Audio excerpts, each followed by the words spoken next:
coming to, I think, what is a kind of an erroneous conclusion, and that is that God will get revenge on you if you don't do the right thing. Jesus was not saying that. Jesus was not saying, if you mess up again, I don't accept you. He wasn't saying that. But he was saying that choices matter. That there are logical and natural, inevitable consequences to what we choose in life. And so this text from 1 Thessalonians, I think, is a caution. And the reason I think it's a caution is because there is something that happens when we all of a sudden make right choices and we improve. I joined a men's therapy group one time, and we talked about everything, but mainly mental health. And I noticed that something happened in the group after being together for a while. Unconsciously, we developed this kind of superior attitude, like, we're getting help, they're not. We're getting healthy, they're not. So don't fall into that trap. I don't want to fall into that trap. Back in the day, when computers were first coming out, and there was a big exercise boom, they called it the running boom, you remember that? It was said that the worst person to sit next to at a party was somebody who had just run their first marathon and who had first owned their first computer. That was the worst thing you could do because they wouldn't be able to resist talking about it a lot. The same thing happens to me when I start losing some weight and I start eating healthier and I start, feeling better. I really, it's hard to resist the urge to, look down on somebody else who's not making the right choices. So let's follow the advice that Paul has in 1 Thessalonians, and let's be patient with everyone. And that includes ourselves, okay? We can be patient with ourselves too. Let's pray. Loving God, thank you for the gospel of Jesus. Thank you for the opportunity to make good choices and to live in health and happiness in the gospel. I thank you in Jesus' name. Amen.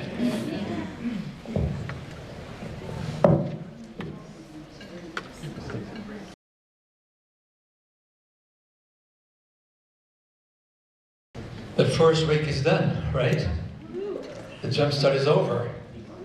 Now we're starting with the optimal diet, which gives you much, much more opportunity to put together a diet program that you can really, really enjoy. Have some of you noticed, especially the diabetics, that somehow the blood sugars are coming down? Anybody? Well, tell us what happened. Dropped from about 120 down to under 100. So it dropped from 120 to 100. Okay, you're on medication.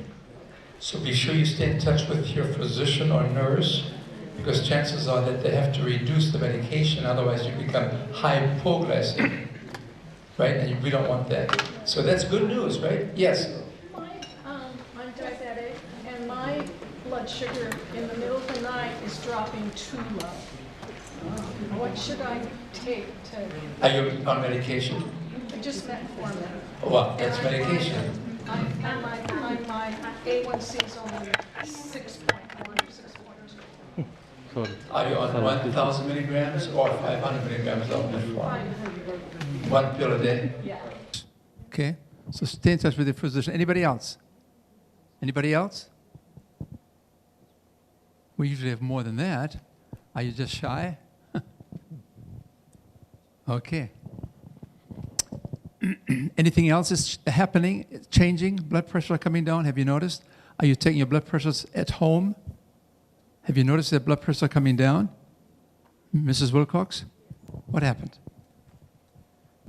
Well, sometimes I had to take a second pill at night, and now I just like 140, 130s, which before was more 150, 160. So, yeah. Very good. Let's give her a hand. Okay? Do not play doctors on your own. Are you with me there? Otherwise, I get into trouble. All right? But you can expect a change in blood pressures within 1, 2, 3 weeks. You can expect changes in your diabetes within 3 to 4 days. So it's a progressive thing. As the body begins to adjust to it, it will find its own equilibrium. Anything else? Have some of you started a walking program, or is it still too cold outside? Today is great, isn't it? Did you do some walking today? Yes, Diana and I got together. We came here early and we walked over to a park and they had a little loop and we walked for about, 40 minutes maybe? Super good. Excellent. What about your neighbor here? Yes, I walked this morning in the rain and got all wet, but I still enjoyed the walk. You know, they say there is no bad weather. There's only bad clothing, right? It's a little bit idealistic, isn't it? But you proved that right. Anything else? We want to start walking now. Next week, we'll have a special presentation on what is a good exercise program. How do you balance muscular development and aerobic development? What's the role of the gym? Should we do some things that perhaps we usually, customarily do in the gym that we can do at home? And should we do our walking or gardening, whatever we need to do to get that blood circulating? Okay. Let me see what we else here have.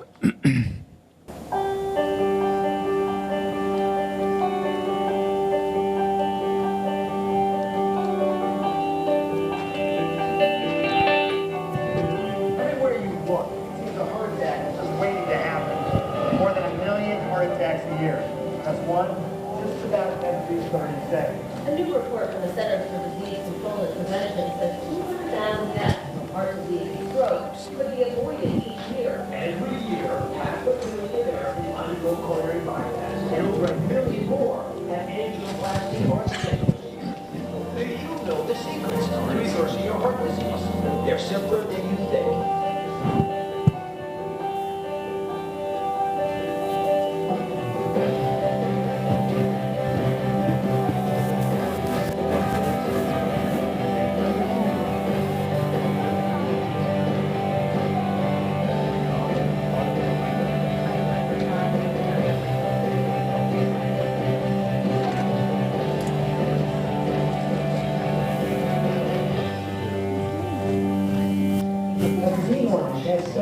And written about diet and heart disease for decades. This man is one of my heroes. I have been following him since I was a resident.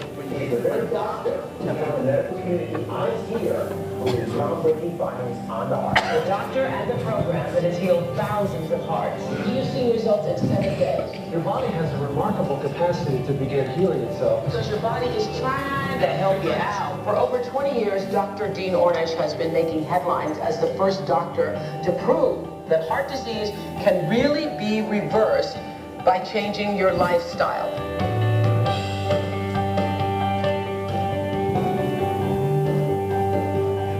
I remember skepticism that greeted you when you talked about reversing heart disease, and then it proved to be the case. It's possible to change the disease by changing the way you treat it, by your diet, by your lifestyle. And Dr. Dean Ornish, the man who 20 years ago told us that dramatic lifestyle changes could reverse heart disease, now says the same could be true for prostate cancer. We found that in more than 30 years of research, the more you change your lifestyle, the more you improve in pretty much every way we can measure. And we also now found for the first time that we can actually, in many cases, make telomeres longer. And your telomeres are the ends of our chromosomes that control aging. Our genes are not our fate, and if we make these changes, they're a predisposition. But if we make bigger changes than we might have made otherwise, we can actually change how our genes are expressed. I asked him if he would take a look at the White House menus. The food was delicious, but was there something more we could do to perhaps combat and even prevent some of the problems that come from not paying enough attention to nutrition? Well, Diehl has really led the way in helping all of us focus on the everyday lifestyle choices that we make and the impact those choices have on our health. What we eat, how we exercise, respond to stress, how we support and nurture each other.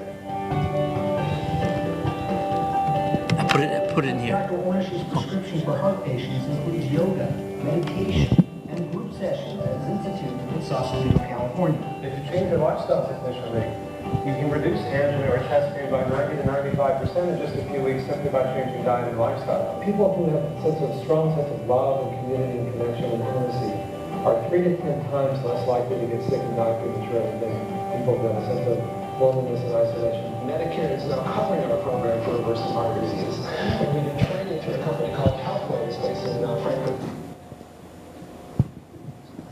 This is Dr. Ornish, who turned medicine totally around. At least it created a big uproar. You can reverse heart disease with diet?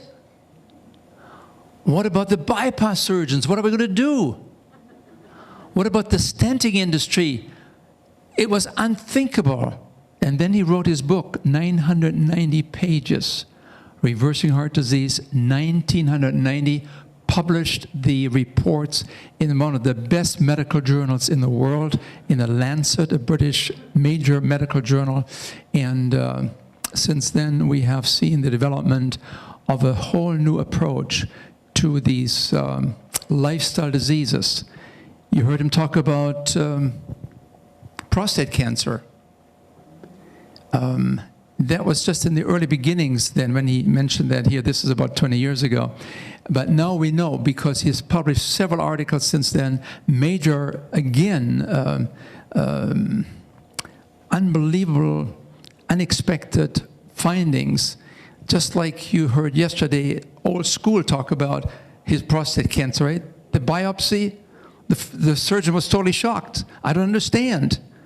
Maybe we didn't do it right the first time. Maybe you didn't have it to start with. No, he said. I know I had prostate cancer. You told me very clearly, you showed me the results, and it's hard to believe, isn't it? It's difficult to make changes in our belief systems. That's why I think it's so important to have the group dynamics that we have here. I remember in the early days, I thought if physicians would just spend some time with patients and really sit them down and explain things to them, then everything would be different, right? So I picked some patients, one patient at a time. I spent an hour. I showed my slides, I showed my videos, I showed the books. I'm pretty good about these kind of things. And I met with this lady for 3 weeks, 4 weeks, 5 weeks, once a week for 1 hour. I even prayed with her because she was a Christian lady. And so we brought the power from above into the mix of things. I was a total failure. I came home to my wife. I was doing this in Santa Barbara, where I was working. I came home for the weekend, and I said, honey, I don't know what's going on. I'm a total failure. And she said, I know what's wrong. Did you charge her? No. See, people need to pay. And I wondered about this when I made a commitment a few months ago to perhaps try this program in churches.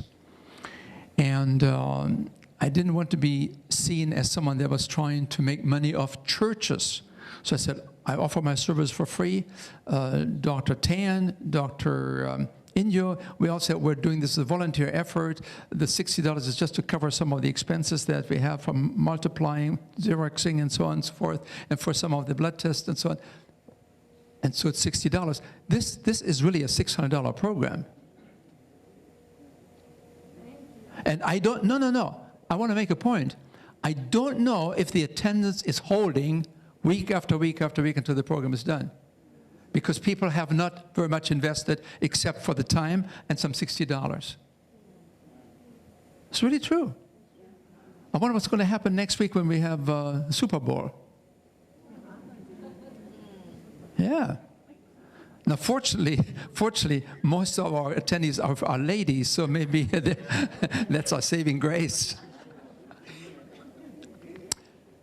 Pastor Mike talked about the idea of learning together, encouraging each other. I was at the Loma market, and there I ran into Janine, and with Mary. And Mary was doing a shopping tour. And we all made that available to you, and nobody came except for Janine, right? I don't understand it. If we would have charged you $100 for the shopping tour, maybe some of you folks would have come. Well, most of the people are living on this side here, actually. So, I mean, I was really disappointed. But I was there, and I was learning from Janine. Janine said to me, Dr. Diehl, you know, when I came here and asked for groats, the manager said, groats? What kind of groats do you want?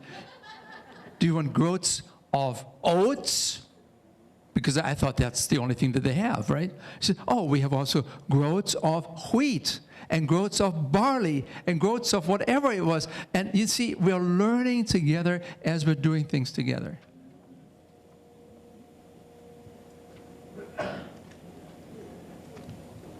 I felt pretty red-faced that I didn't know, and one of our participants had to help me to understand this. But it's okay. We're all together in this thing.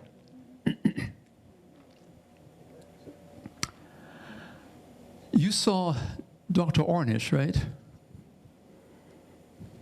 He's one of the big pillars in the lifestyle medicine movement. He has revolutionized the whole concept. Although it's settling in very, very slowly with the professional people, it takes time. It takes 10 to 20 years to make a change in something that you have learned in medical school some 10, 20 years ago, because that was the answer. And all of a sudden, it's turned around. We have to be flexible, right? So let me just talk briefly about the blue zone, because you all know about the blue zone that you're in. This is Loma Linda, right? Blue zone? What does blue zone mean? What does it refer to? Blue zone means what? Longevity. What does that mean? Well, people who live to be about 100. Oh, yeah, very good. So this is where you have a concentration of centenarians, people that are over 90, over 100 years of age. And there are 5 zones around the world, and Loma Linda is one of them. And so sometimes people come to me and say, if I want to live a longer life, all I have to see is a real estate agent, right? To get a house in Loma Linda, and then I'm going to be okay. Not really. Not really. It has nothing to do with the geography, because they actually made a mistake, I think. It's a misleading situation here. Because when they talk about Loma Linda Blue Zone, they really talk about the Adventist lifestyle.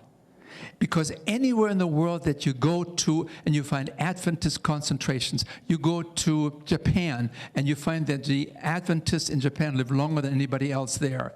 Maybe an exception are the people in Okinawa.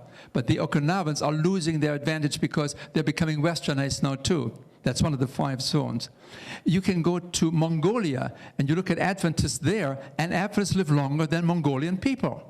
You can go to Holland and you do research, and this has all been done. And you begin to realize that the people in Holland live about 8 to 10 years longer if they're Adventist and follow an Adventist lifestyle. You go to Poland and you study Adventists there, and you find out that Adventists in Poland live 8, 10, 12 years longer than the Polish people. And you may be thinking, now he's lowering the boom. You have to become an Adventist. No, no, no, no. But you have to live like an Adventist. That's the point I want to make. You have to live like an Adventist. How do Adventists live? Number 1, no smoking. Number 2, usually no alcohol, right? Number 3, they have regularly 1 day a week where they take a mini vacation, right? Right? They go to church on their day of rest, and they shut everything down. You come to Loma on a Saturday here, the town is empty. They're all in church. That's it. Except for the other half of the people in Loma Linda that are not Adventists, and they carry on their business as they are used to. So what else do the Adventist lifestyle, what does it include? It includes usually an emphasis on foods as grown. Although Adventists are beginning to fall more and more into the cultural trend of becoming oriented towards engineered foods. They're breaking away from foods as grown. They're breaking away from whole foods. As a matter of fact, most Adventists probably don't even know what whole food really means. It's food as it comes in nature. It has a lot of fiber that you don't find in prepared foods. It has a lot more nutrients. And let me tell you, there's an idea out there that if I just take enough multivitamins, if I take enough supplements, and some of you folks, you have 10, 15 supplements there on your list. Folks, if you really want to have good nutrition, go on a plant-based diet, because that's where you find over 100,000 phytonutrients. These are minuscule, small nutrients that the body wants to have and operates on. Over 100,000. They're called phytonutrients because they're only occurring in plant foods. And the more color you have in those plant foods, the more nutritional value you find there.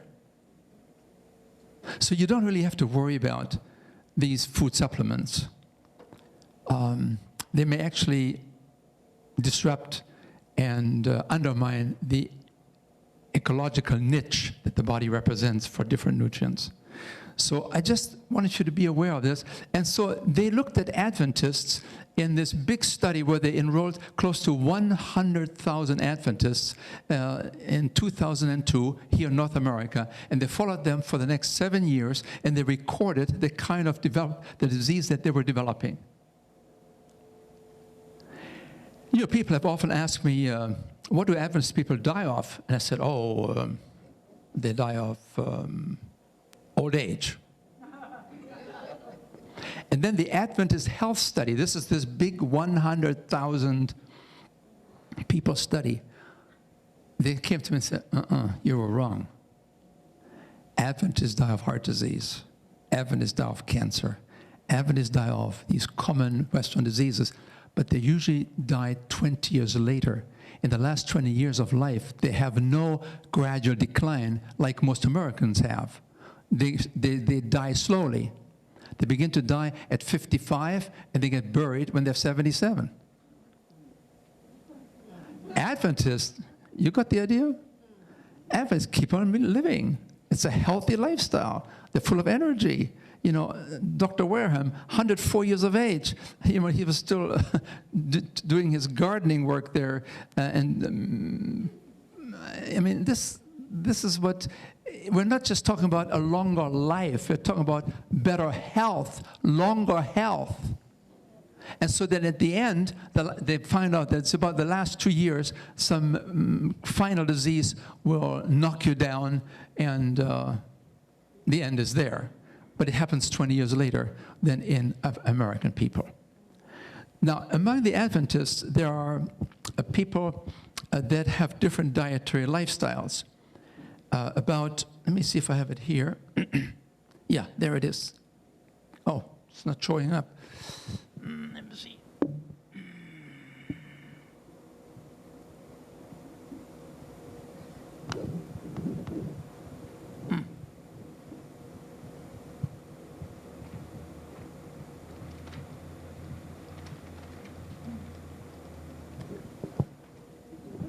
I need some help here.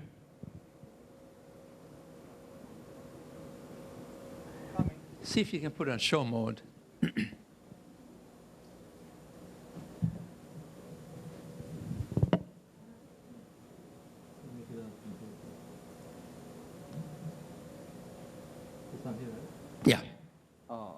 There it is, yeah, there. Yeah, I know.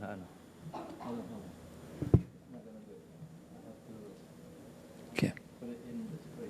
See, we're all dependent on one another, right?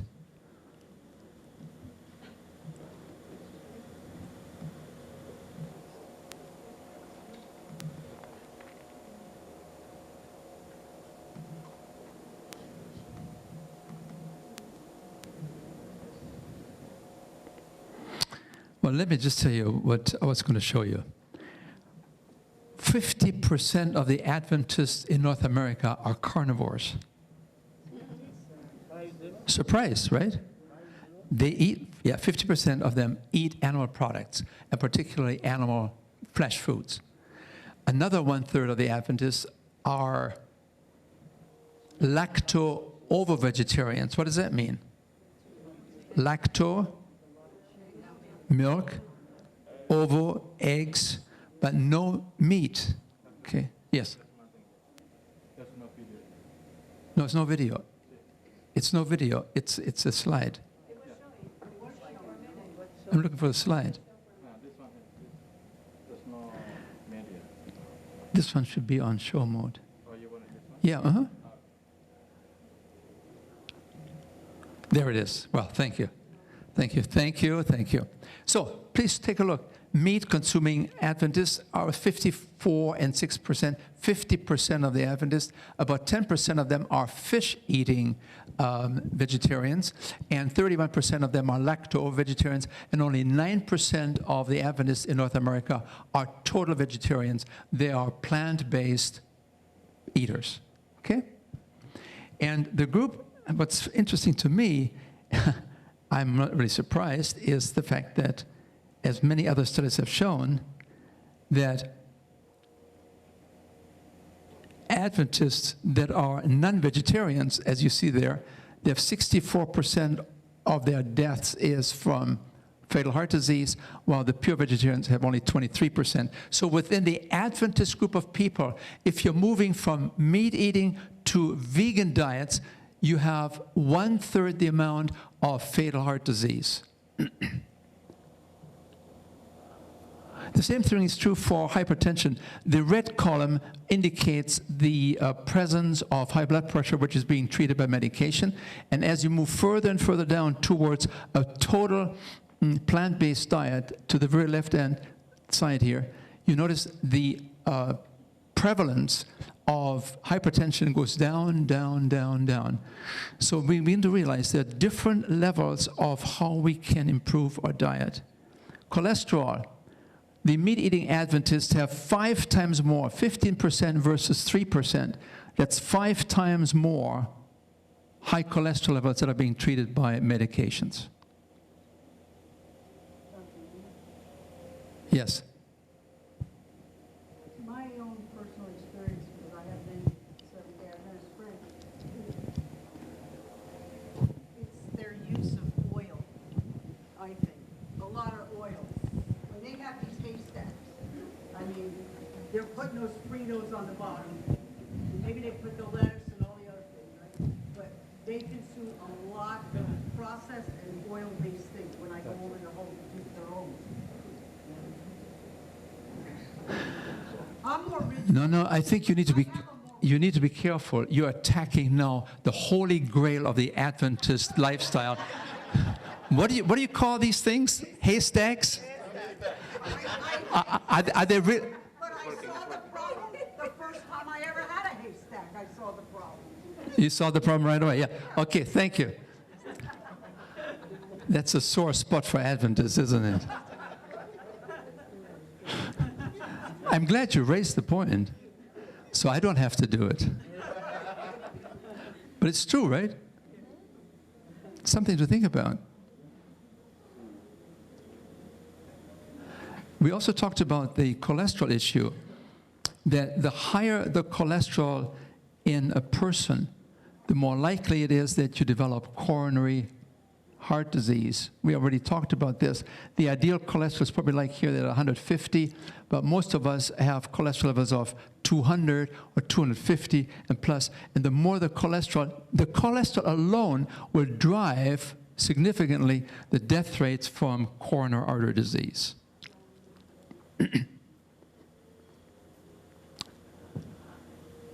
What drives the cholesterol in the bloodstream? You know the answer. Tell me. What is it? Saturated fat. Yeah, you all know how to read, don't you? Saturated fat, and then the number 2 factor is the amount of cholesterol in the diet. Where do you find cholesterol in the diet? Only in animal products, only in sausages, only in eggs. And then you have soluble fiber, which you find in beans and lentils and in certain fruits, and they reduce the cholesterol in the bloodstream. So these are the 3 big factors. The number 1 factor is saturated fat, which is mostly found in animal product, plus coconut oil, remember? Coconut oil and what's the other oil? No, not olive oil. Palm oils. Remember, palm oils are very highly saturated. Palm oil and coconut oils. These are the things that we need to keep in mind as we begin to make our lifestyle changes. I want to go through 3 simple mathematical things before I sit down and turn it over to our panel. Please note, here's Supreme Dark Chocolate. Everybody does dark chocolate. It's healthy, it's promoted, it's supposed to be a health food. Well, let's take a look at this here. So you have 100 grams, that's a regular chocolate, 3 ounces, that's about 600 calories. And out of these 600 calories, fat is 55 grams. Now you know every gram has how many calories? 9. So 55 grams times 9 is 495 calories, right? So 495 calories out of 600 calories is fat. So 495 out of 600 is 82%. Chocolate, 82% of the calories in chocolate is fat. And out of this fat,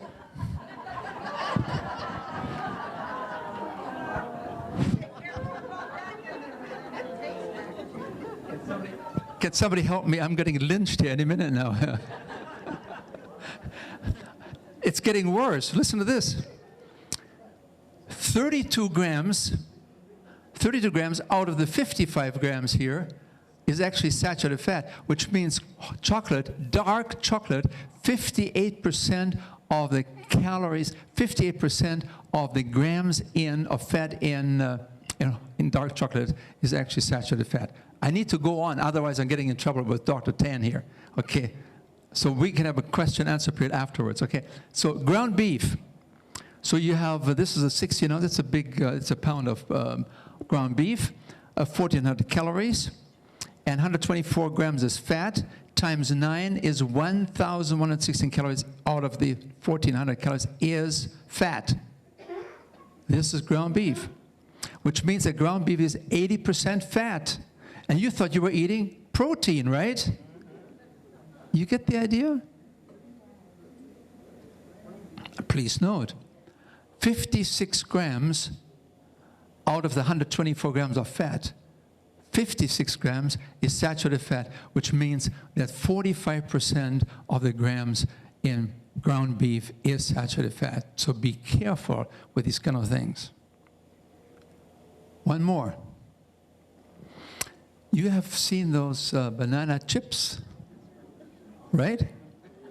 Folks, chips are not the way to go. Any kind of chip. My wife sometimes brings home whole grain chips. I said, honey, it's high fat, don't you get it? Oh, I forgot. Yeah, you're right. So here are banana chips now, right? Look at this. This is 12 ounces of golden Sana banana chips. 1,680 calories, 70 grams of the content is fat, which means that 648 calories out of 1,600 is fat, which means banana chips is 38% fat. And you thought you have a healthy food, right? I'm eating bananas. No. And please note, it's worse than that.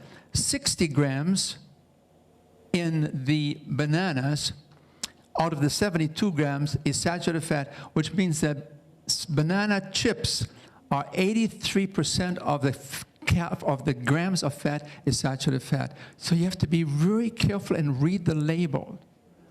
I mean, we're totally being bombarded by the industrial manipulation and how they're actually getting by without us fully realizing what is really happening. And of course, when it comes to processed meat, we have learned that it's directly related as a carcinogen. It causes cancer. Here's a panel of 800 epidemiological studies that were reviewed across the globe. These are the best studies in the last 5 years. 800 studies were studied that dealt with processed meat, and they found a major analysis of 10 major studies found an 80% increased risk of colorectal cancer for every 2 ounces of processed meat consumed per day. Folks, we have the math in place now. For every 2 ounces of processed meat, what's a processed meat? Give me hot dogs, bacon. Yeah, these are processed meats. Please note, 2 ounces of processed meat a day will increase the risk for developing rectal cancer by 18%. I want to give you one more fact to think about, and that is, for every 1% reduction in your cholesterol in your blood, for every 1% reduction in your cholesterol in your blood, you can reduce the risk of a heart attack by 2.5 times. So in the CHIP program, in our program, the U-turn program now, if you really follow the program very, very well, within those 5-6 weeks, you can expect a 15-20% drop in your cholesterol. I'm not talking about numbers, I'm talking about percent. So if you drop your cholesterol by 50 points,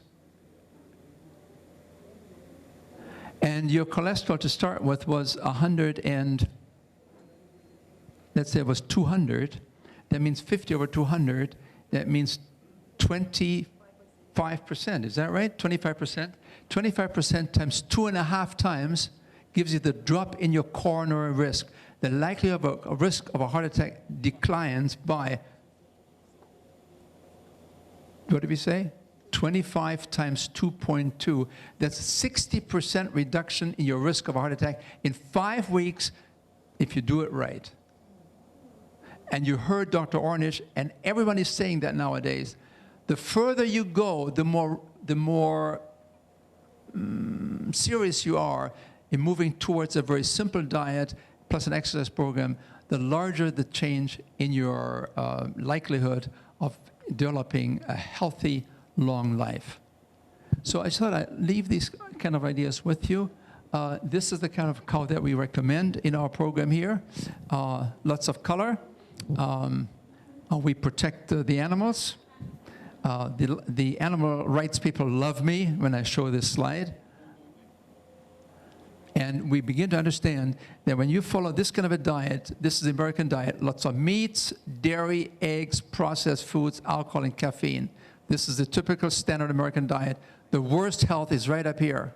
On the other hand, if you push more fruits and vegetables, whole grains, legumes, some nuts and seeds, and lots of water, what happens here? You have your best outcome, an extra 12 to 15 years. That's the Adventist blue zone advantage in how long we can live. Thank you very much.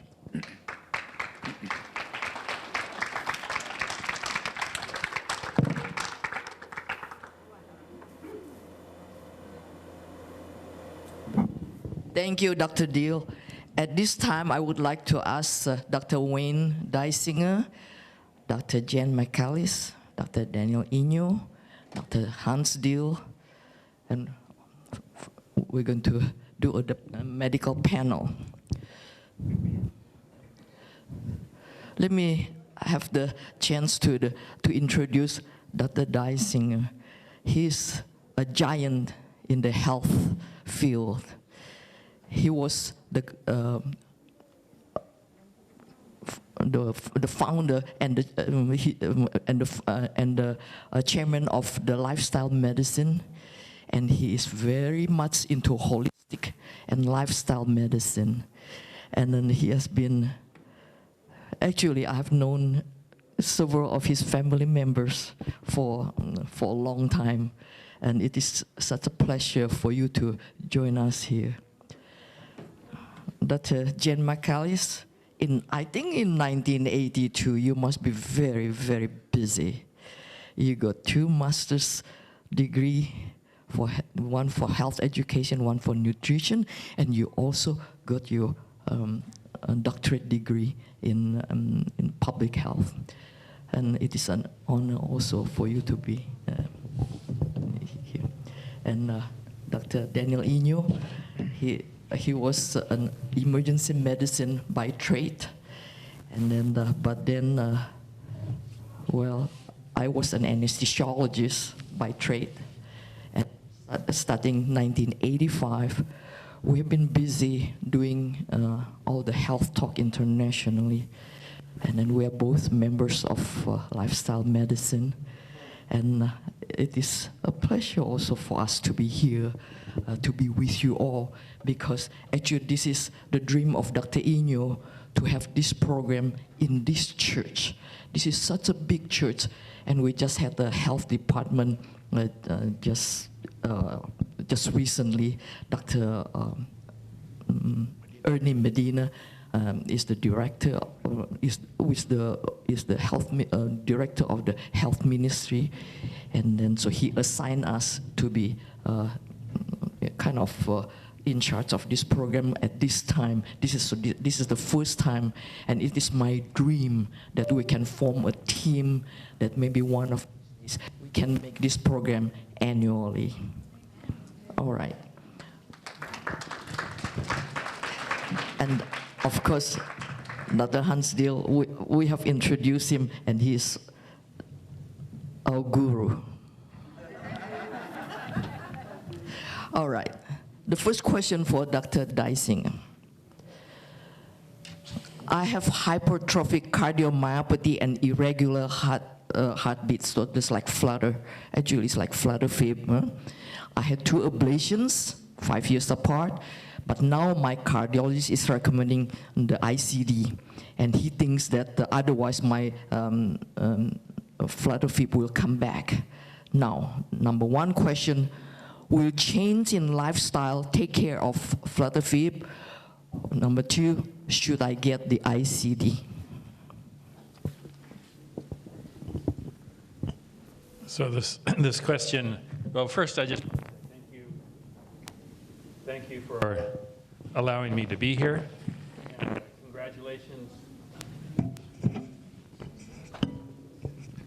congratulations for all of you for showing up and committing to your health like you're doing. I almost think this question is maybe better answered by an anesthesiologist, but what I will say is atrial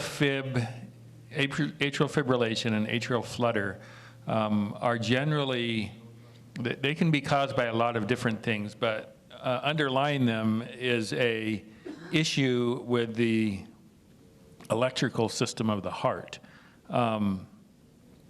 And I would generally tell a patient that lifestyle is going to be challenged to reverse something, you know, that's an electrical system that's not functioning well. So I would be very careful or cautious around promising that if you change your lifestyle, your atrial fibrillation or your atrial flutter would get worse or would get better. Having said that, I've been practicing lifestyle medicine long enough now that almost nothing surprises me. I've seen, you know, rashes go away. I've seen neuropathy go away. I've seen all kinds of things respond to lifestyle. So, and we know that a healthy lifestyle is going to improve your heart health overall. So certainly push into the lifestyle. Whether it gets better or not, I can't promise. And then ICD, that's implantable cardiac defibrillator. Whether you should get that or not is hard for me to say without knowing more data. What I know is, and not to throw the medical profession under the bus because I'm a doctor, but the medical profession has built itself around procedures and those kinds of things, medications and procedures. So, and that's how doctors get paid, right? By prescribing medications and procedures to a large extent. So I do feel that sometimes recommendations are made to get things like an ICD when you don't need one.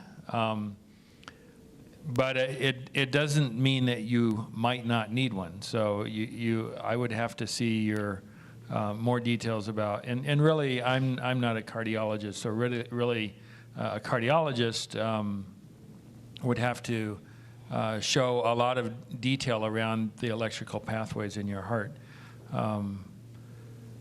So, and if you don't trust the cardiologist that's recommending an ICD for you, a defibrillator device, then get an opinion of someone else.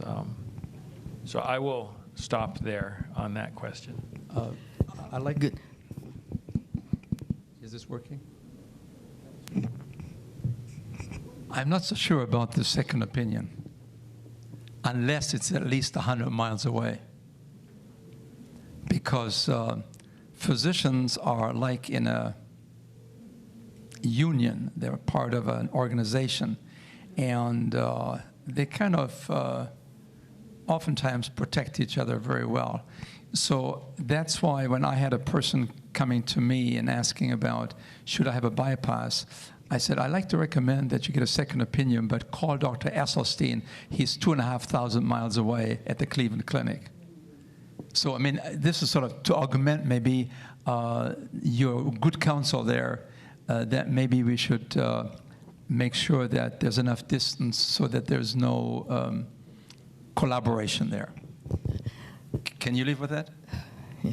But Dr. Diehl, this is bypass surgery and implanting the ICD is very different, because the bypass surgery you can use the lifestyle practice to make it better. In fact, it can be significantly better. But for anybody who has been advised to have ICD, so it must be pretty serious. So it means that the electrical system is very fragile. And instead of asking the second opinion, well, fine, I would ask for second opinion, but follow the doctor very closely and see whether you are getting worse. Because if you are getting worse, if you really need an ICD, as an cardiologist, like what Dr. Dysinger mentioned, when I put a patient to sleep with ICD, I feel so good, because I know that the electric system is not going to mess up, right? So in other words, it's going to be more stable. So I would say the conclusion of all these different opinions here, please practice lifestyle. Yes, it's always good for you. And another one, follow your doctor very, very closely. And it is very important. All right. This is for Dr. Inyo. No, I'm going to ask Jan. Yeah, this Dr. Michaelis. I'm a 77-year-old man with non-insulin diabetes. Recently, I was diagnosed with renal failure. What is the best diet for me? Now I have both diabetes and renal failure. Well, of course, you always just come down.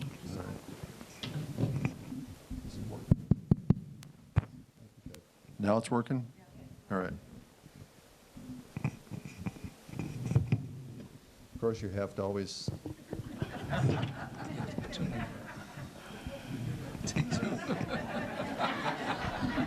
Walrus. Listen. Okay. All right. Coming through.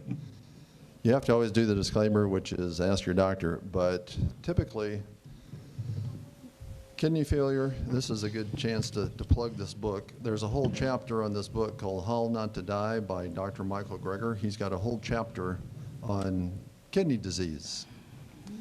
And the main theme of that book is don't eat animal products, because in this case, it's hard on your kidneys, among other things. So definitely you would try getting by without animal products to help your kidney disease, and then you would also go with recommendations from your doctor. Okay. Dr. Diehl. Oh, yes. We have several of you that have been diagnosed, in quotes. It's suggested that you are moving towards kidney disease. You're in stage 3.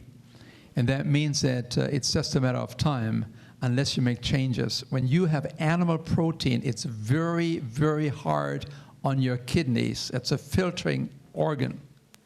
And it becomes exhausted in time. And towards the end, you need to have a kidney transplant or a kidney dialysis, and you can turn that around. You can turn grade 3 kidney disease around within a few months if you're willing to really cut out the animal protein. That is the major factor that we have found, and that we have had many, many people among those 100,000 CHIP graduates that had the stage 3 renal disease category, and within 2, 3, 4 months, they were basically turning this around. Okay, Dr. Yeah, I just want to say something about this too, which is there is a drug company out right now, or a drug company right now that is promoting its drug for people with renal disease. And for a long time, there's been stage 1, stage 2, stage 3, stage 4, stage 5. Stage 3 starts when your glomerular filtration rate, your GFR, is less than 60. But technically, stage 1 starts when your GFR is greater than 90, and almost all of us are gonna have a GFR greater than 90. Stage 2 is from 60 to 90. And if you're not above 90, you're almost always in that 60 to 90 category. So the point is, you could be put in a stage 1 or a stage 2 and not have to worry about it too much. So the particular question, this person was in, what was the GFR, 57 or something? So here, the GFR is 56, and 56. It's stage 3. So 56 is relatively high in that stage, and your GFR can go up and down depending on how much you exercised the day before, how much water you drank, those kinds of things.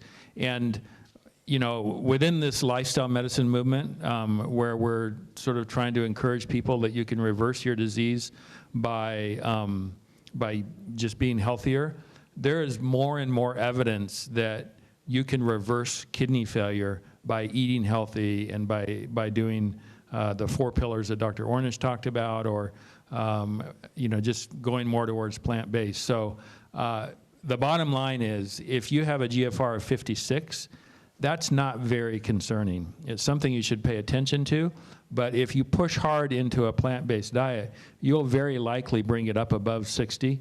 And even if you're diagnosed with stage 1 or stage 2 renal disease, don't worry about that. That's sort of where everyone is. When it gets below 60, like this questionnaire has, then you have to start taking it seriously. But I can guarantee you, we're gonna be hearing more and more about renal failure because this drug company is pushing its particular drug, and it's just raising the consciousness. I mean, I'm seeing this as I go out and give talks, and as my patients come to me. And Dr. Dysinger, before you give away your mic. I have a question. I mean, I have additional information about that, because people usually with renal failure, their main concern is, especially for diabetics. Now, I'm a diabetic. You know, I'm urged to eat less carbs, and it's more protein. Now I have renal failure, and I'm told that I should not eat so much protein. Well, if you come to a certain stage, I think clinical dietitian should come into the scene. Maybe I can ask your primary care physician to refer you to a clinical dietitian. This is my additional thought. And then does age have anything to do with it? Yes, age has something to do with it. And I will tell you, the old-fashioned sort of recommendation for food was low protein and be careful with a lot of different vegetables because they're high in potassium. But as the data's come out, pushing vegetables and pushing beans, which are very high in protein, is actually one of the things that you want to be doing when you have renal failure. Yeah. That's why I read you the booklet, right? U-turn, it's all written there. All right, now. Dr. McAllis. How does the plant-based whole lifestyle impact sleep apnea? Well, can lifestyle change take care of sleep apnea? The two main factors of sleep apnea are age and obesity. And you can't do much about age, but you can do something about obesity. And this sleep apnea occurs more in men than women. So we're right back down to get rid of that extra weight, and it could and should help your sleep apnea. Okay. And Dr. Inyo, why is my diastolic blood pressure always high? People are always concerned about their blood pressure because nowadays I think the slogan is your blood pressure, you should aim at 110/70. And when their blood pressure gets to be 120/85, they panic. Actually, the way we should look at it, we don't treat the figure. You know, we got to look the whole person and how is the lifestyle. Now it comes to if you're following the lifestyle as it is. What we have been discussing. Dr. Fuhrman said, a lot of people have mild hypertension, but if they are following the lifestyle way of eating, of exercising, and on all these, actually, about 6 steps of them. I think they should be more concerned about their anxiety rather than their blood pressure number. And another thing is, talk to your doctor again. Because how about your lab works? How about your total cholesterol? How about your LDL?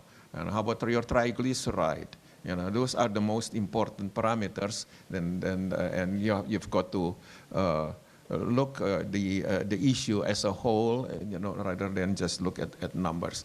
And okay, now you may ask, why do I have my systolic is okay, my diastolic is high. If your diastolic, like if your blood pressure is like 120/90, then I would be concerned. Because sometimes the diastolic, the lower figure of your blood pressure, might indicate that you have some other problems in your arteries or in your valve. Just work with your doctor. So that's my advice. Dr. Diehl, one of the things that you were hoping that with a lifestyle change, when a person is taking certain medication, maybe by the end of the 5 weeks, 6 weeks, then we can reduce the medication. Okay, now here's a question. I have been on thyroid medication for hypothyroidism. In fact, anyway, so can I get off the medication with the lifestyle change? If I understand the question correctly, this person is taking a hormone replacement because the thyroid is no longer producing it. Is that? Yes. Yeah, okay. So this person is taking a medication to substitute for the hormone that is no longer being produced. Can I get off these replacement medications? The answer is no. You should be very grateful that we have these kind of medications available because it makes it possible now for you to live a normal life. You don't have to worry about being forever obese because that hormone is no longer there. Okay. So just to make another comment on that, it depends on your dose. So if you're on a very low dose, sometimes it's fair to get off, but if you're on a pretty standard dose, like 100 micrograms, you're probably never going to get off.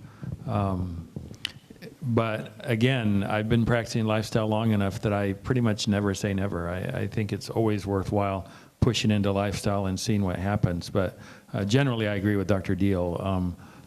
When you're on thyroid medication, as a general rule, it's because your thyroid is not producing enough thyroid, and so you know, you're going to have a hard time getting off of that.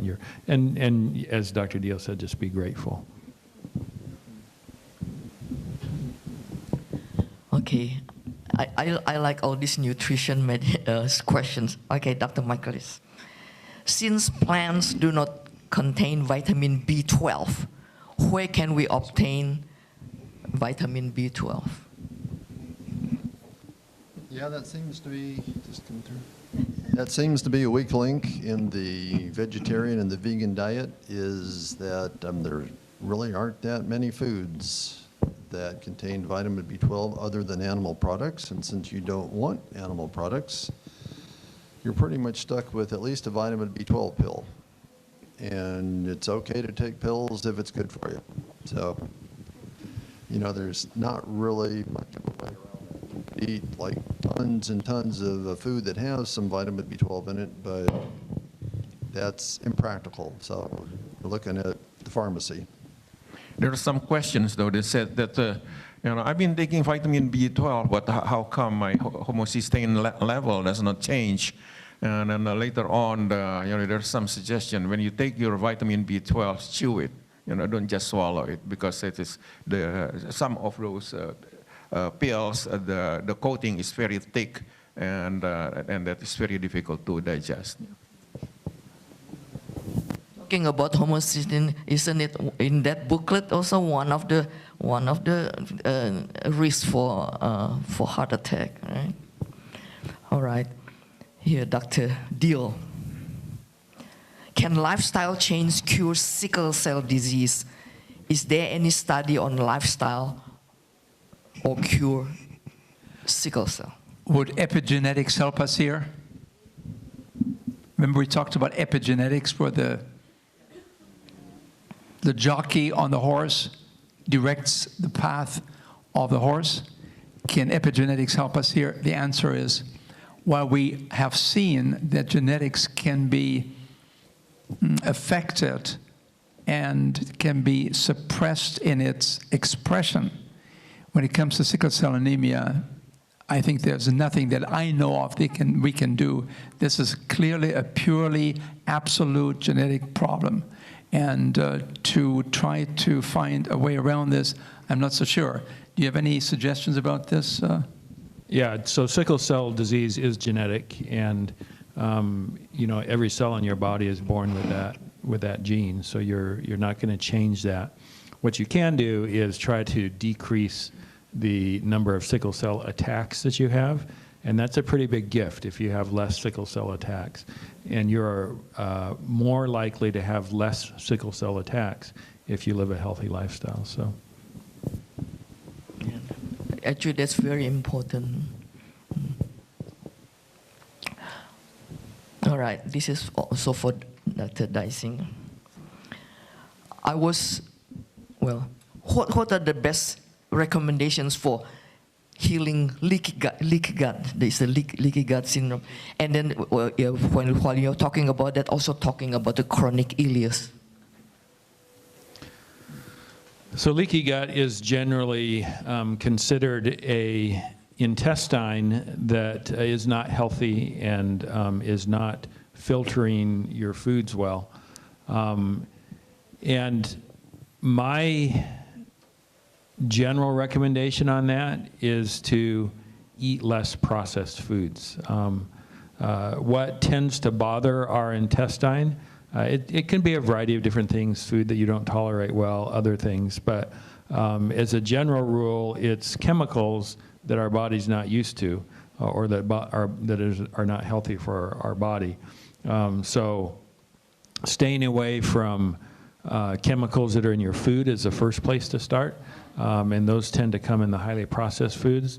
But then you can start pushing into other chemicals too, staying away from chemicals that you might be exposed to in cleaning products or in plastics or a variety of other places. But my general guideline for people who are struggling with their GI health, whether it's chronic ileus or leaky gut, is to stay away from processed foods.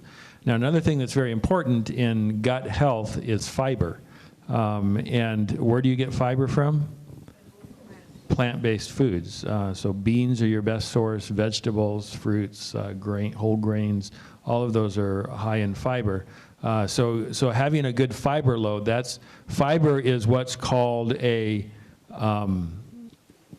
prebiotic. So we're familiar with probiotics, but fiber is a prebiotic, which means that is what the healthy bacteria in your gut like to eat to stay healthy. So if you can give yourself a lot of that fiber prebiotic, you're more likely to have healthy bacteria, which also helps with leaky gut. Yeah. Do we have to be concerned in not overloading the person with Crohn's disease with a high fiber ambush? Should the fiber perhaps not in these cases be introduced a little bit more slowly to give the body a chance to get used to it when you have Crohn's disease? Yeah, and I think the question here was not Crohn's disease, it was chronic ileus. Chronic ileus is basically where your bowel is not, it's moving very slowly. So you're constipated a lot, basically. And again, fiber is really, really helpful for that. But Dr. Diehl's point is a good point. If you're not used to a high fiber diet and you jump all in and go straight to a high fiber diet, that can be hard on you at times. And I know Dr. Diehl's talked about that. I've watched him talk enough that I know he has good ways of trying to help you move slowly into higher fiber in your diet. But that's especially true if you have Crohn's disease and some of these inflammatory bowel diseases. And don't forget also when you have pain or when you have aching joints or something, like almost all the medications will have the side effect of slowing down the bowel also. Now this is for everybody. Is coffee bad for body or health? Start with him. I pass it on to Dr. Tan.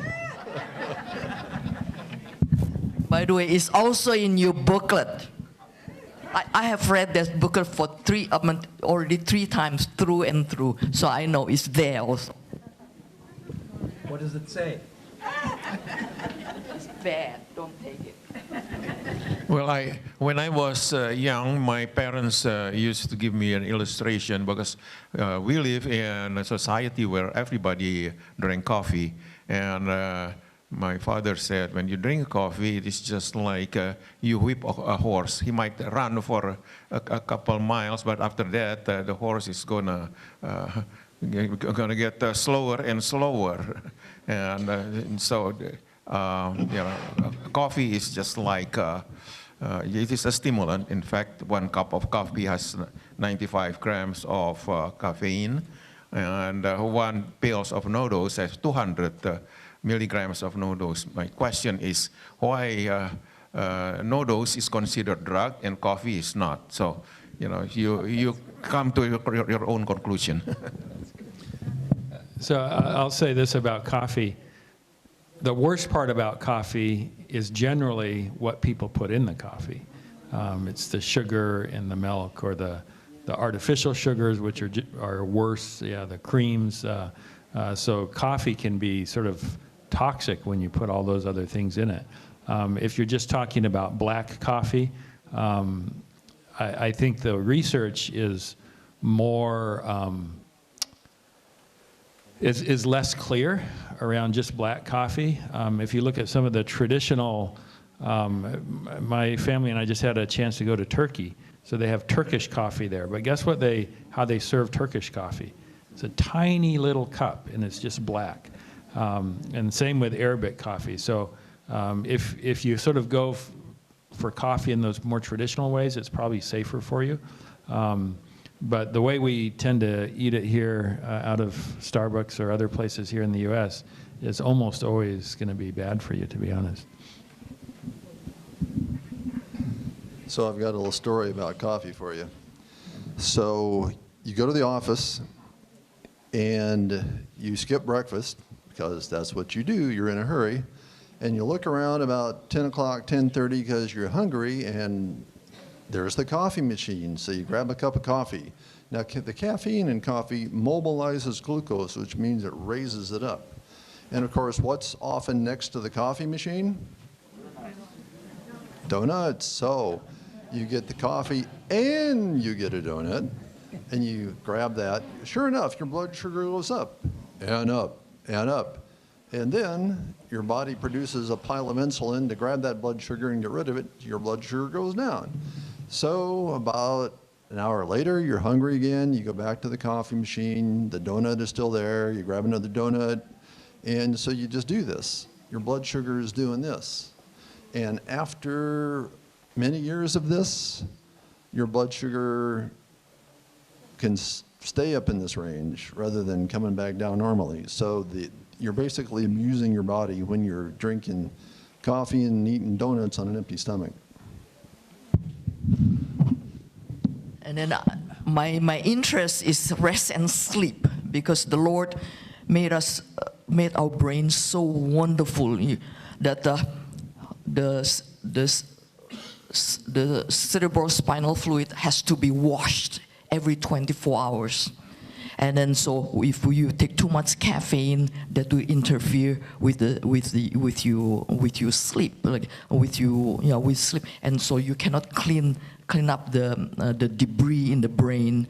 So if you ask, I think I can safely say all of us are very anti taking coffee and caffeine. I'm not. You're not? No. I want to score a point with the people here. Now, in general, I'm on the same track. But sometimes people come to me and they say, "Do you believe in coffee?" I said, "How much do you drink?" 5 cups. I said, "Well, maybe you should cut back to 1 cup in the morning. Would that be okay?" "You allowing me to have my cup of coffee? I can live now." You see, for some people, it's such a big thing. They're so used to that 1 cup of coffee, the smell and everything that goes with it, that sometimes we can be too rigid and just cause them to withdraw from the whole program of making changes, because they said, "I can even have a cup of coffee in the morning. I can live without one, not even one." So I'm a little bit tolerant there. Not that I recommend it, but if you are really addicted to coffee and you're taking several cups of coffee a day, we recommend, cut back until you get to 1 cup. And if you really think you need to have that 1 cup of coffee, I'm not going to be stoning you. I'm not going to be. It's the same for the dark chocolate.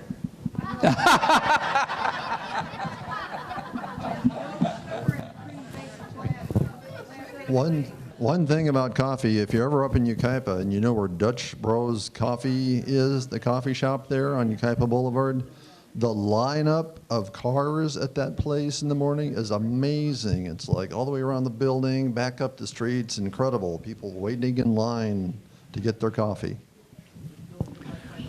So if you want to know further information about dark chocolate, ask Dr. Diehl what type of saturated fat is in dark chocolate, because there's several types of saturated fat, some of which are worse than others. Are you opening the door now a little bit? Yeah. All right. So you have one more? Yes. I have a question about the coffee. Is it the same if you drink coffee on a full stomach or like with a healthy breakfast?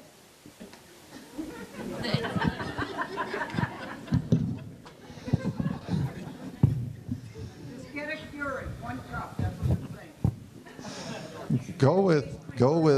Go with that old slogan, choose your poison, which Dr. Diehl has just pointed out. If you got to have it, you got to have it, whether or not it cuts any years off the end of your life, because who cares, if you can't have coffee, life is not worth living. If that's, your mindset, go ahead and have the coffee. If you would trade your firstborn for a cup of coffee, then go ahead and keep your firstborn and have the coffee.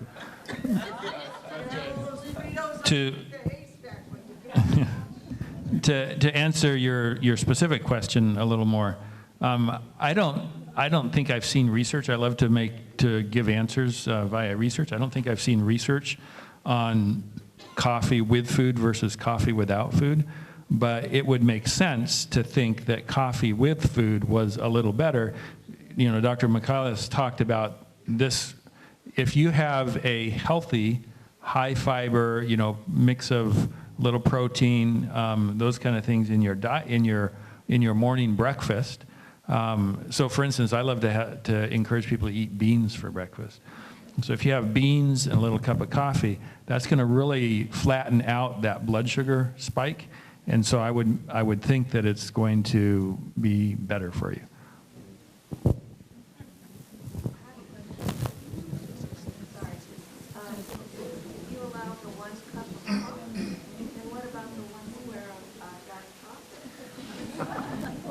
I think we're still into dark chocolate.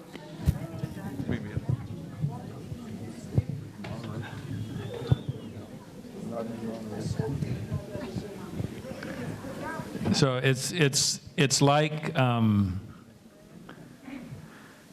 we talked about with coffee. What's in the dark chocolate, and if you have cocoa nibs, that's sort of your most original. But most people don't like cocoa nibs. They're not very attractive taste-wise.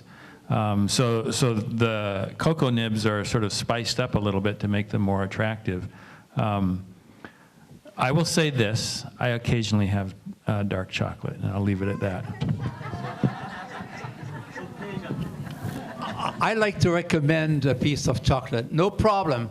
Just enjoy it and eat it very slowly, because you won't get another one until February 29.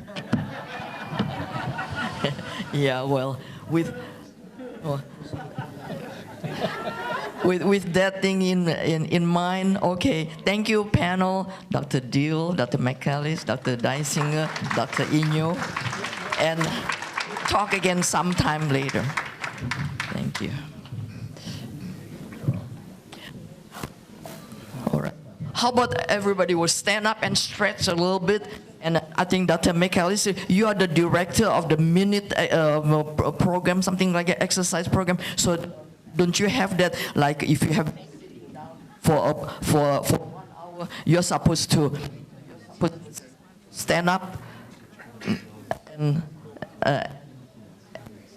move a little bit for 5 minutes, right? So how about if you stretch a little?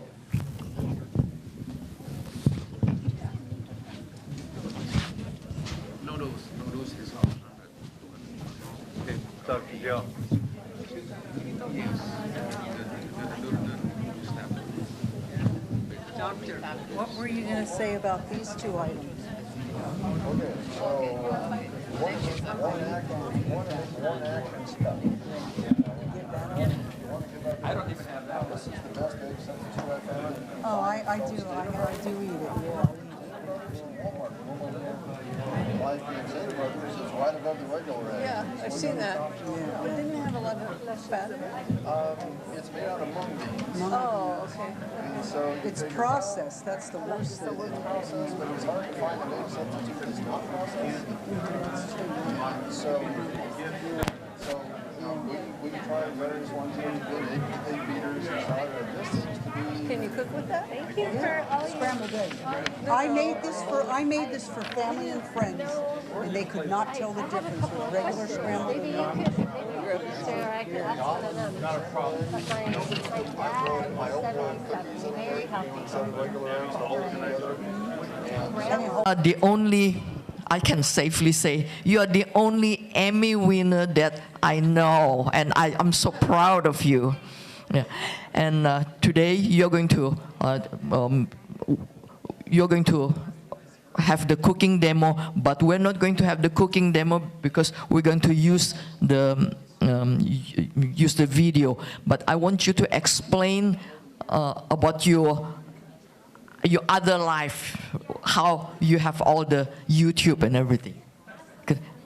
Let's give a big hand for Keturah. Thank you so much, Dr. Inyo. I appreciate it. So, yes, my name is Keturah. I'm a member here at Azure Hills, and I have a YouTube channel called Live It Up. Live It Up with Keturah. And at the height of the pandemic, I was home a lot, and I Zoomed a lot, and I worked from home. And one day I was walking past my tiny stove, and I thought, why don't I start a series called Tiny Stove Cooking? And so that's what I did, and my goal was to encourage people to make healthy food choices, and that eating healthy is fun and you can be creative. And so I made things like buffalo wings, but I used cauliflower. I also made cauliflower steaks and cabbage rolls. It was so much fun. And for me, I remember at one time I thought eating healthy was just boring and bland. It tasted like cardboard, but you know what? That is not true. Eating healthy is a lot of fun, and you can experiment. So in this recipe that you're going to watch here from Cookie and Kate, she uses farro, and it was my first time eating farro. You like farro? It's very good. It reminds me of brown rice. And there's another recipe I made with beluga lentils, these little black lentils that I never tried before. And so I got to do a lot of experimenting. And I have about 11 recipes on my channel. So this one is for a soup with kale and chickpeas and farro that you're going to watch and see how I make it, but then you're gonna get to try it, and it's delicious. One of my favorite soups. So let's roll it. Hi, my name is Keturah, and this right here is my tiny stove. I thought it would be fun to make some yummy, healthy recipes in a series I'm calling Tiny Stove Cooking. Do you see the apron? Tiny Stove Cooking. Be sure to subscribe to my channel so you don't miss any of my videos. Today we're going to be cooking sweet potato, kale, and chickpea soup. Dear friends of mine shared this soup with me over the holidays, and let me tell you, it's so good. The recipe is from Cookie and Kate. The link is in the description. Let's get this show on the road.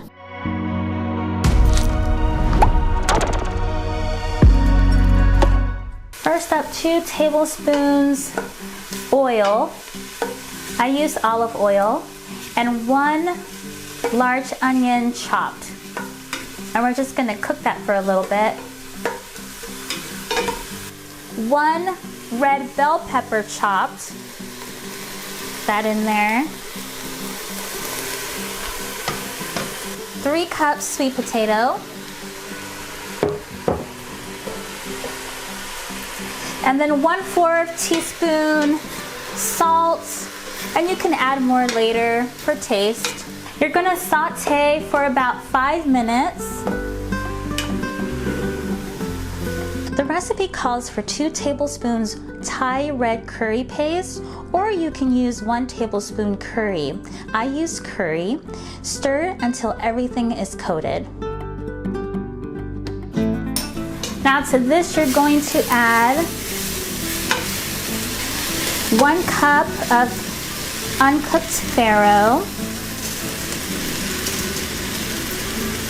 There we go. And 4 cups of vegetable broth.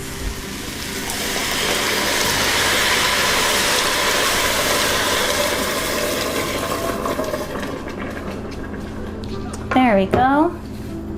Just gonna give that a stir.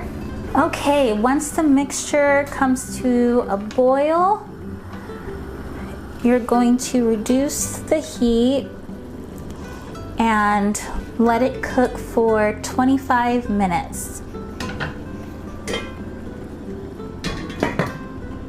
Test the farro to see if it's done. If it's cooked, then add 1 15-ounce can of chickpeas, drained and rinsed, or 1.5 cups cooked chickpeas. And add about 3 cups chopped kale to the soup. Taste and season with more salt if you need it. Also, you can stir in 1/4 teaspoon of cayenne pepper. It's optional if you would like your soup more spicy. Thank you for cooking with me. I am going to try this soup.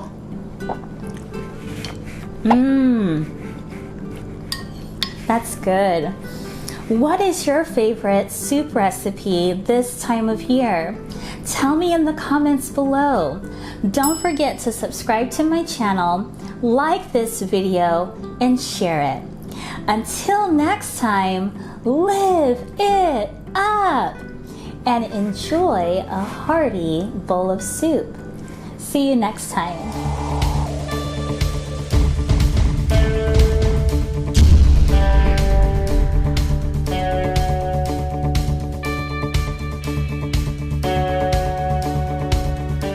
All right.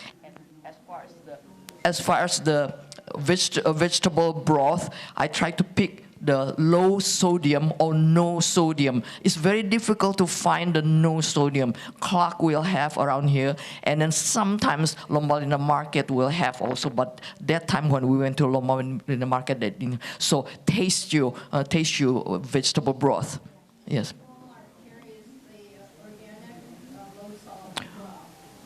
Yeah, so yeah, the low sodium probably is easier to find than salt. All right, yeah, and well, anyway, so we're going to let you taste taste the soup. All right, and then for the kale, you can change to Swiss chard will be okay also, and then for you. You may add some nutritional yeast will be all right, or put cayenne pepper will be all right. And then if you want to change the sweet potato with regular potatoes will be all right. And if you want to add some corns or peas, will be all right too. So just kind of have variety of things. And here, the first time I was introduced to kale was when I was in New York visiting our son, and then at that time I ordered the kale Caesar salad. But with the kale Caesar salad, then it was a lot of the hard stem, and I did not quite like it. So I do not want to insult your intelligence, but I thought this is a good time for me to show you how to do the kale, because Mrs. Esselstyn, she always makes it a point to demonstrate how to prepare the kale. Okay?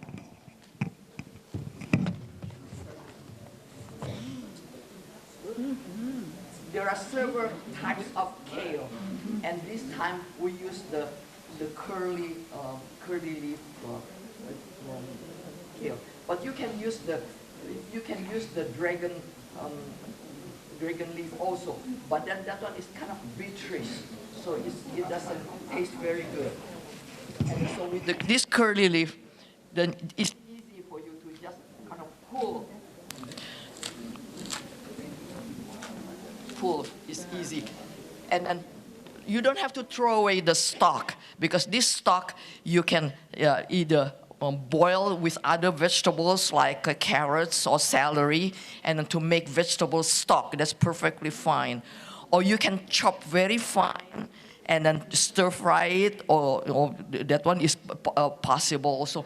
Or you can blend it like that. So there are so many ways. So don't throw away, because nowadays we don't recommend throwing too many things away. So this is still edible, but except when you the first time when I ate that, it was just kind of just like needles on my mouth. Like, all right, now.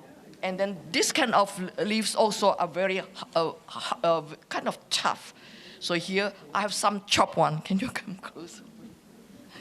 Yeah.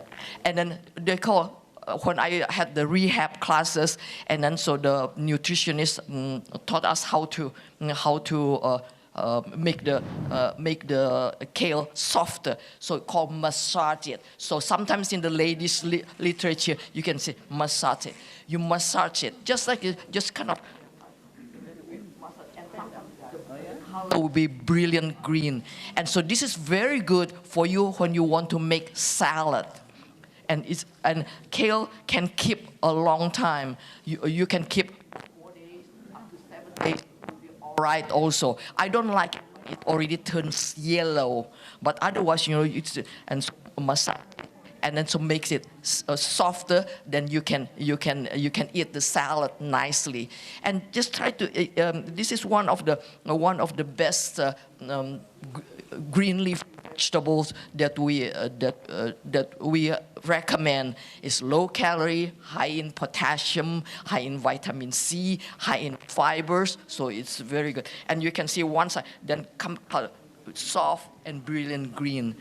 So this one you can make for your if you want to make your salad, and just it's easier to eat that way.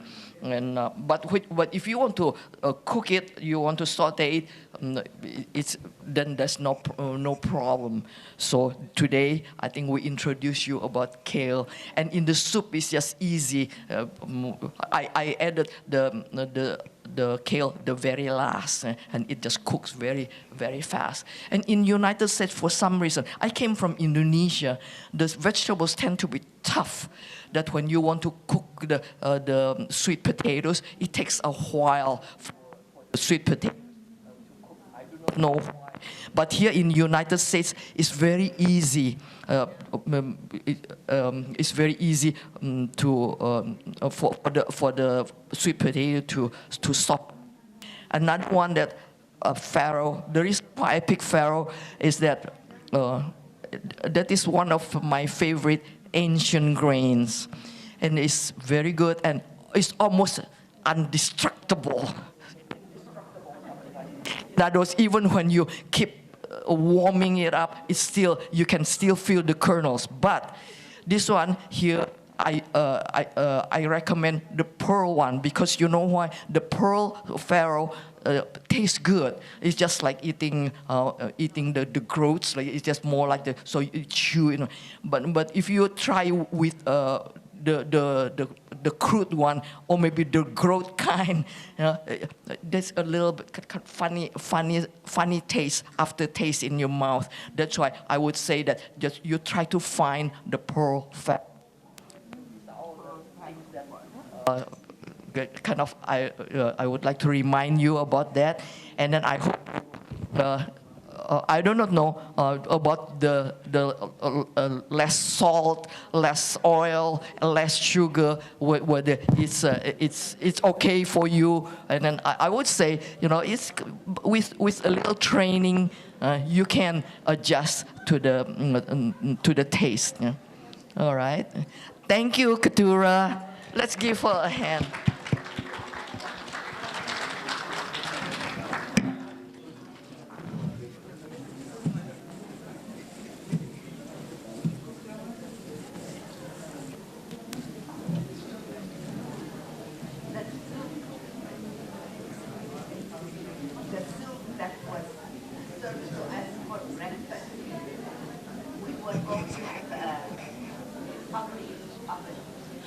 Yes, this soup is the, like chunky soup, right? You're talking.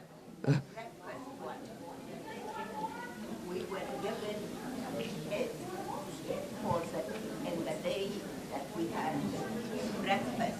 Yes. You said you would give it to us. The recipe. The recipe. Okay. For the beans, I cannot do that because I think it's we catered that, like I say. So the guy wouldn't give away the recipe. No. Actually, that was, I would say, I took 2 bowls of that. You know, actually it tastes very good. And you know, I told him that everybody enjoyed it, I guess. So, but he couldn't part with his recipe. It's understandable. And then the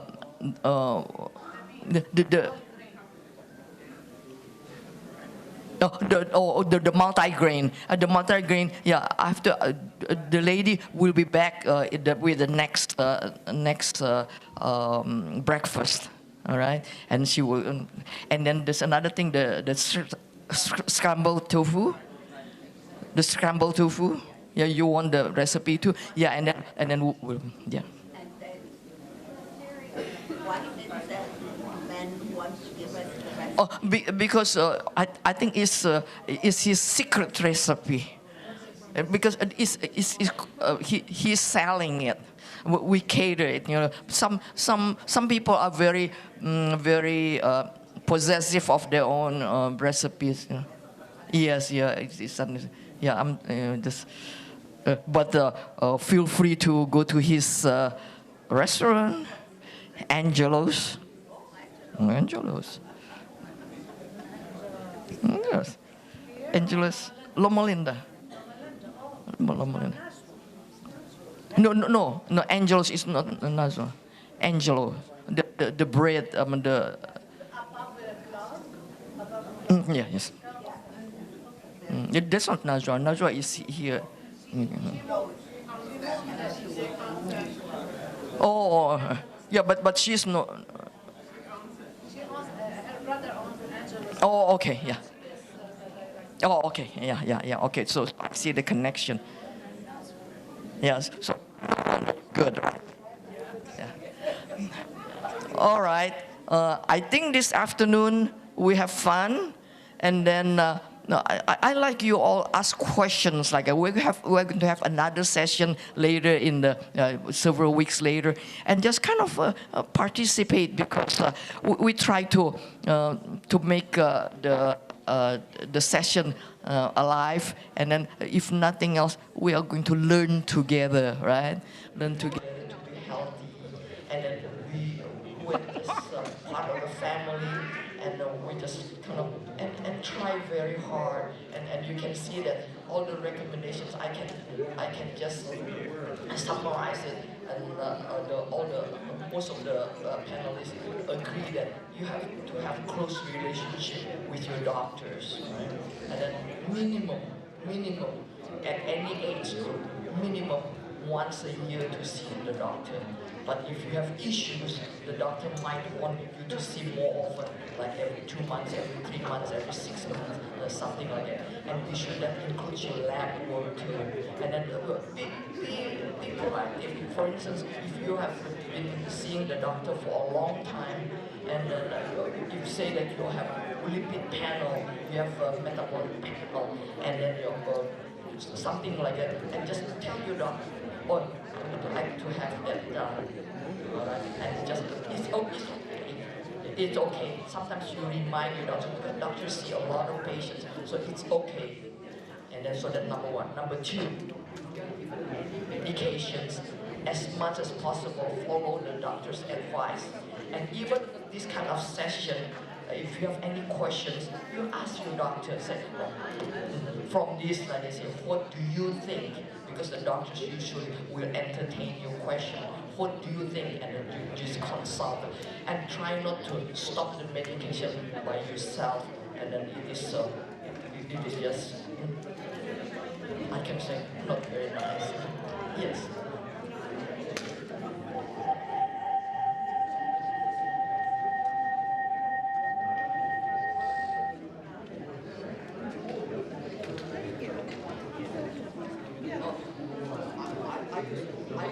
microwave. Some people don't. Yeah, there's a lot of questions of microwave. It's mine.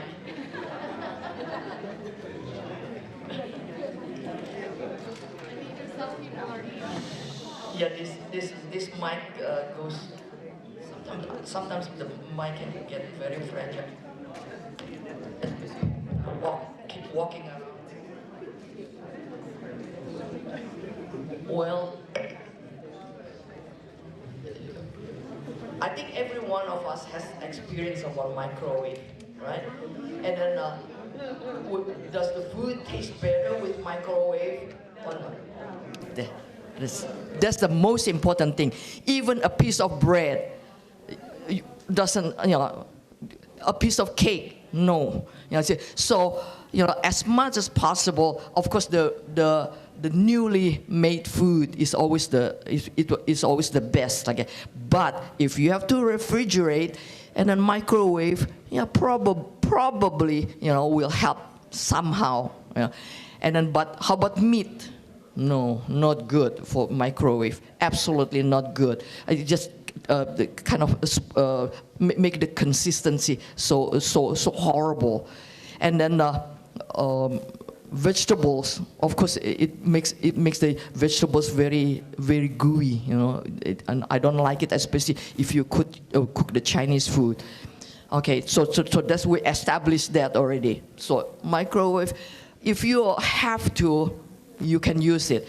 And then how about some people talk about the cancer, something, radiation. The radiation probably is, I can safely say, just like when you use the earphone, I mean, how are you going to judge how much radiation you are going to get? So it's all up to you. So I'm not the authority on the radiation. I will not discourage you, neither will I promote my microwave, but it's your choice. If you have a microwave, I use microwaves sometimes. What's the best thing of using microwave? Even the leftovers, but if you watch very carefully, you can heat up the leftovers, but if you forget, and then it doesn't taste as good. So that's all I can say, unless if anybody has any wise idea, but all right. Okay, one last question before we depart.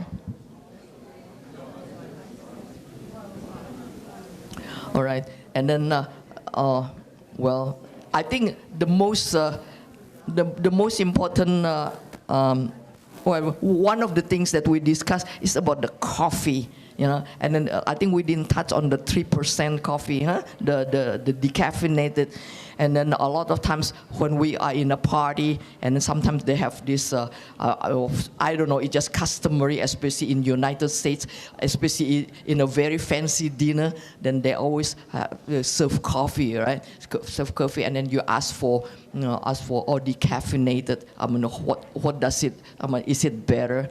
I don't think so. I think even 3% coffee is just the caffeine is probably the effect in the body is just insane. What do you think about sugar substitutes? Sugar substitute. Okay, that is a very good question. The market is full of sugar substitutes, all kinds, and it comes in, I would say, comes in stage, like I say, something like maybe for 5 years this one is the most popular, and then another. Even when I was growing up, the sugar substitute, and you think that it's better. No, it's not better, because the sugar substitute, the pancreas will interpret the same way the sugar substitute like the real sugar.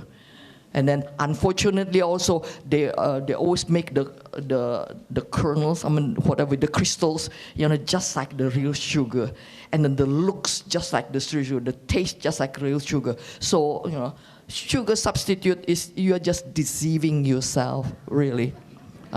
This is my personal opinion. You just, like, the more you study about the sugar substitute, the more. I'm not sure whether there's any carcinogenicity of the sugar substitute. I don't think so. Yes.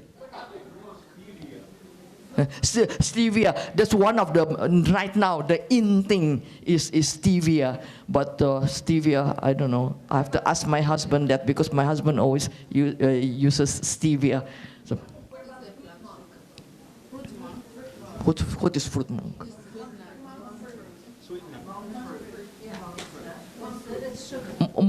What is monk?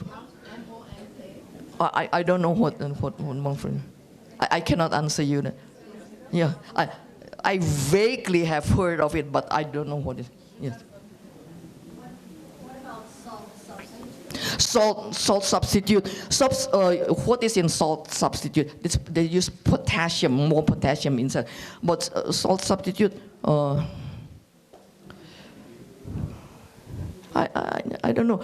I cannot remember how much exactly the potassium in it, like I say. But the thing is, you know, are you using it? It's kind of a bitterish taste, right? It just, yeah, kind of a funny taste. You know, I have tasted the salt substitute before, and then I didn't quite like it, so that's a taste that is not good. And then I'm not sure about the potassium, how much potassium, and that, for instance, if you have mild renal failure, will it be bad for you? That I don't know. Like I say, so watch out for that. And then I don't know. Rather than taking substitute, why just no salt at all? Yeah. Yeah. By the way, Betty had a very good, good way of. Remember that you said the toast. Yeah, the toast. Just eat without anything.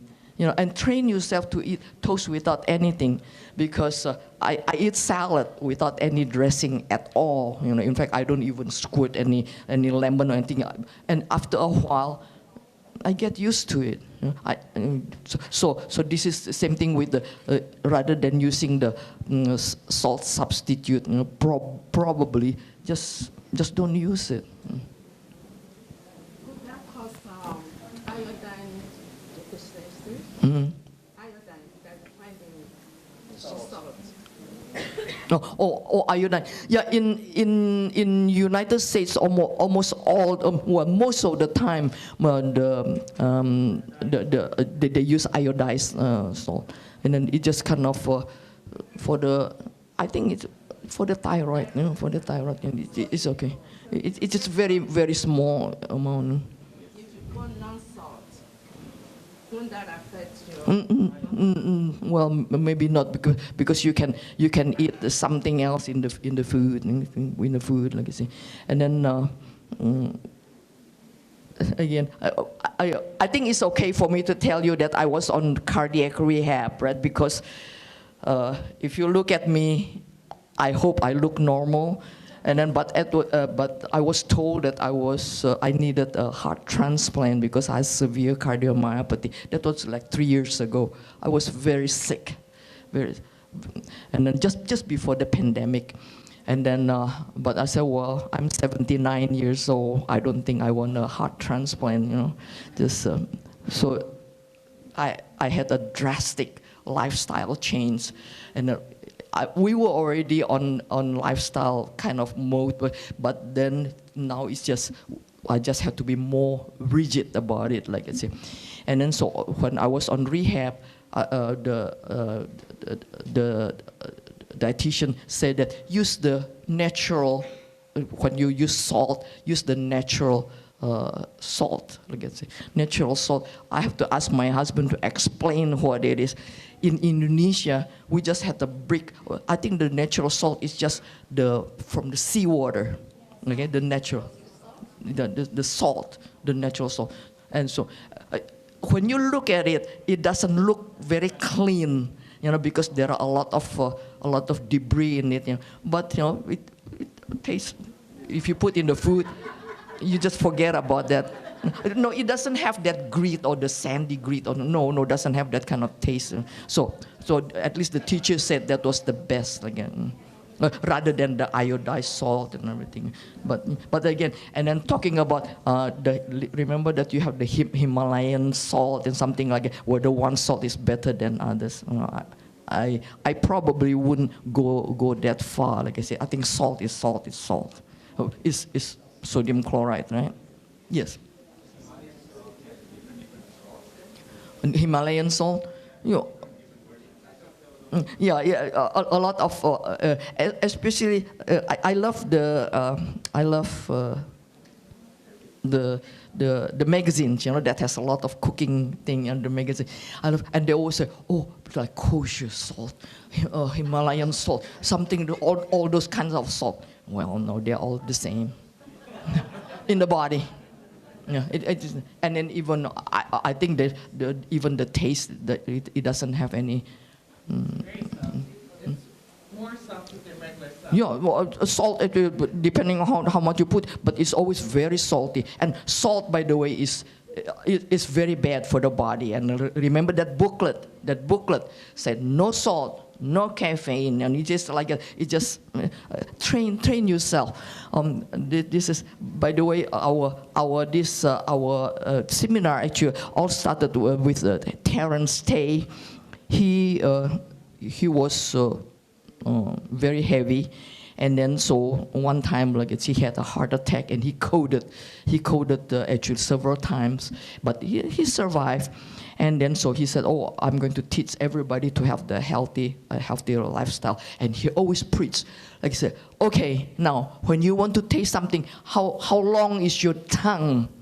How long is your tongue? And the taste buds are only around there. So if you can train just that small amount of tongue, like I say, and the taste buds, like I say, and you'll be okay, like I say, just train it well, that you won't abuse your body, because the salt, like I say, the salt actually is kind of, when you go fast food, when you go to the restaurant, all the food, what is the most common thing is the salt content. So it's a salt content that is so bad for the body, and it is very bad for the body. Okay, especially for your heart and for your blood pressure. Okay. Well, thank you for all your attention, and I think this is such an enjoyable afternoon. Yeah. Let's bow our heads. Our dear Heavenly Father, thank you for your love. And this afternoon, everybody just kind of voiced their opinion so well, and then we just love you so much, and we know that you want us to learn how to have a good lifestyle. And thank you for all the panelists who spend their time with us and be with us when we go home, and keep us safe. Thank you, Lord, for loving us. We pray in Jesus' name. Amen. Okay. Have a nice trip home.